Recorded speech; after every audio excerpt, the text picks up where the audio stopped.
ജയ് മാതാ. ചരണം ശരണം രമാംബികേ, ചരണം ശരണം ത്രയംബകേ. എല്ലാവർക്കും എൻ്റെ നമസ്കാരം. പുണ്യമാതാവായ ശ്രീ രമാദേവിയമ്മ ഗൃഹസ്ഥാശ്രമത്തെക്കുറിച്ച് നൽകിയ അത്യുന്നതമായ പാഠങ്ങളാണ് ഇന്ന് നാം ചിന്തിക്കുന്നത്. പലപ്പോഴും നാം വിചാരിക്കാറുണ്ട്, ഈശ്വരനെ കാണണമെങ്കിൽ കാട്ടിലോ മലയിലോ പോയി തപസ് ചെയ്യണമെന്ന്. എന്നാൽ അമ്മ നമ്മെ പഠിപ്പിക്കുന്നത് മറ്റൊന്നാണ്. നിങ്ങളുടെ വീട് തന്നെ ഒരു തപോവനമാണ്. സ്വയം പൂർണ്ണതയിലേക്കും ഈശ്വരൻ്റെ സേവനത്തിലേക്കും അർപ്പിക്കപ്പെട്ട ഒന്നാണ് യഥാർത്ഥ ഗൃഹസ്ഥാശ്രമം. എന്താണ് ഗൃഹസ്ഥാശ്രമത്തിൻ്റെ പ്രാധാന്യം? അമ്മയുടെ വാക്കുകളിൽ എല്ലാ സാമൂഹിക ക്രമങ്ങളിലും വെച്ച് ഏറ്റവും പ്രധാനപ്പെട്ട സ്ഥാനമാണ് ഗൃഹസ്ഥാശ്രമത്തിനുള്ളത്. കാരണം ലോകത്തെ താങ്ങി നിർത്തുന്നത് ഗൃഹസ്ഥനാണ്.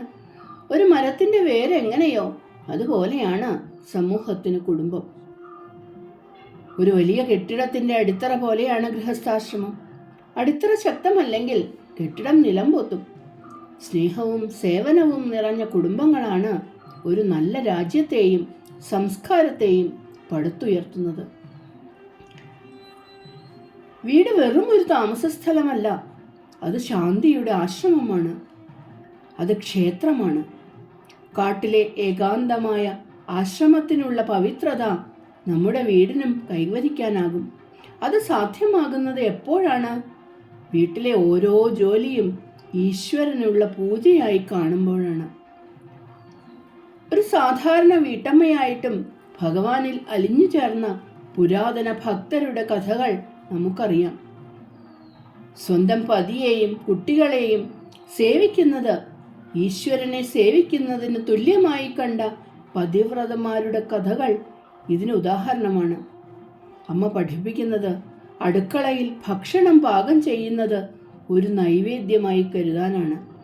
പാത്രം കഴുകുന്നതും വീട് വൃത്തിയാക്കുന്നതും ഈശ്വരൻ്റെ ആലയം ശുദ്ധീകരിക്കുന്നതായി കാണണം.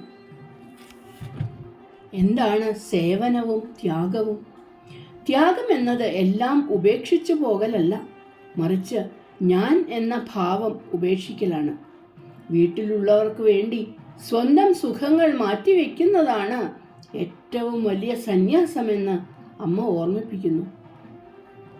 ഒരു അമ്മ തൻ്റെ മക്കൾക്കായി രാത്രി മുഴുവൻ ഉറക്കമിളച്ചിരുന്ന് അവരെ ശുശ്രൂഷിക്കുമ്പോൾ അവിടെ നടക്കുന്നത് വലിയൊരു തപസ്സാണ്.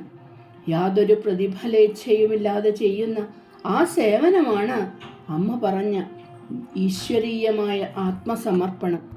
അമ്മ പറയുന്നു, ഒരു ഉത്തമ ഗൃഹസ്ഥൻ്റെ ലക്ഷണം ആത്മസംയമനമാണ്.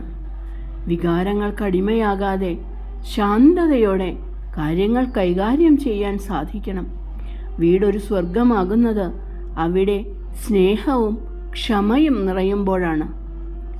നമ്മുടെ വീടുകൾ ഈശ്വരൻ്റെ ശ്രീകോവിലുകളാകട്ടെ. അവിടെ സ്നേഹത്തിൻ്റെ വിളക്ക് തെളിയട്ടെ. ശ്രീ രമാദേവി അമ്മ പറഞ്ഞതുപോലെ പ്രപഞ്ചനാഥന് സമർപ്പിക്കപ്പെട്ട ഒരു പൂന്തോട്ടമായി നമ്മുടെ കുടുംബജീവിതത്തെ മാറ്റാം. പുറത്തുള്ള ബഹളങ്ങളിൽ പതറാതെ ഉള്ളിൽ ശാന്തി കാത്തു സൂക്ഷിക്കുന്ന ഒരു ഗൃഹസ്ഥ സന്യാസിയാകാൻ നമുക്ക് ശ്രമിക്കാം. മാതൃദർശനം നമ്മുടെ ജീവിതത്തിന് വെളിച്ചമാകട്ടെ. നന്ദി, നമസ്കാരം.